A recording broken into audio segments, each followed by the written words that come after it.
क्या मांसाहारी लोग भगवत गीता पढ़ सकते हैं? क्या बताया है गीता में? हमारे शास्त्रों में छात्र अक्सर यही सवाल पूछते हैं, मैं मांसाहारी हूँ, मैं मांस खाता हूँ, मैं मछली खाता हूँ, क्या मैं भगवत गीता भी पढ़ सकता हूँ या क्या मुझे पहले ये सब खाना छोड़ना होगा और उसके बाद ही गीता पढ़ना शुरू करना होगा?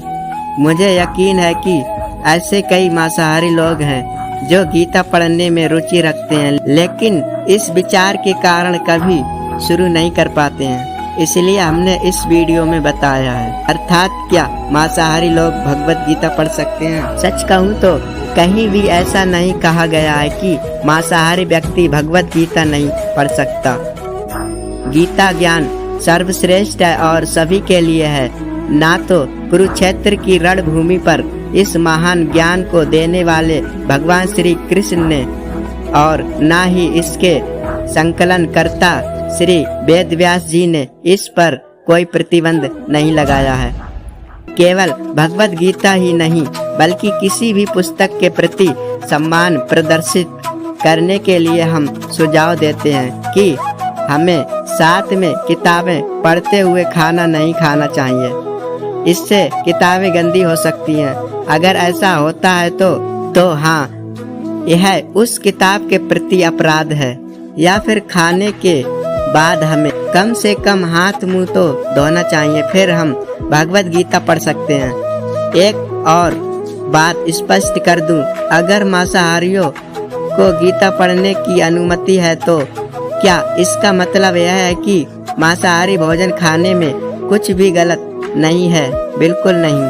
वैज्ञानिक तथ्यों के साथ बात करें तो हमारा मानव शरीर मांसाहारी की तरह बिल्कुल भी नहीं बना है।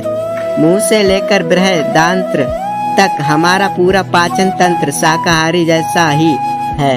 अगर हम मांस खाते हैं, हमारे पाचन तंत्र को इसे पचाने के लिए बहुत तनाव में रहना पड़ता है।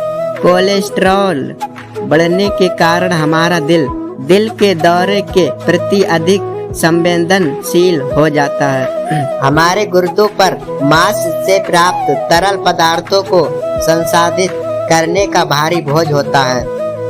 हमारी बृहदान्त्र की अवशोषण शक्ति शून्य हो जाती है, जिसके कारण हम पोषक तत्वों को अवशोषित करने की क्षमता खो जाती है। इसके अलावा कोलन में जमा मांस इतना सड़ जाता है कि वह कैंसरकारी हो जाता है। यह मनुष्यों में कैंसर का प्रमुख कारण है।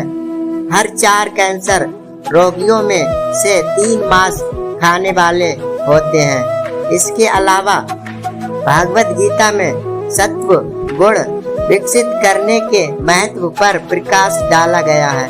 भगवान श्री कृष्ण स्वयं अध्याय 6 श्लोक 17 में कहते हैं, जो व्यक्ति अपने खान पान, नींद, मनोरंजन और काम की आदतों को नियमित रखता है, वह योग पद्धति का अभ्यास करके सभी भौतिक कष्टों को कम कर सकता है और सत्व गुण विकसित करने की इस प्रक्रिया में हमारे खान पान की आदतें महत्वपूर्ण भूमिका निभाती हैं। मांसाहारी भोजन तमोगुण की श्रेणी में आता है, जिसे पचाना मुश्किल होता है और यह हमें कई बीमारियों के प्रति संवेदनशील बनाता है।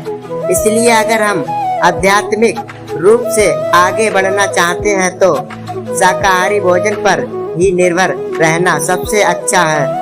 वास्तव में ऐसा भोजन भी है जो शाकाहारी से भी बेहतर है।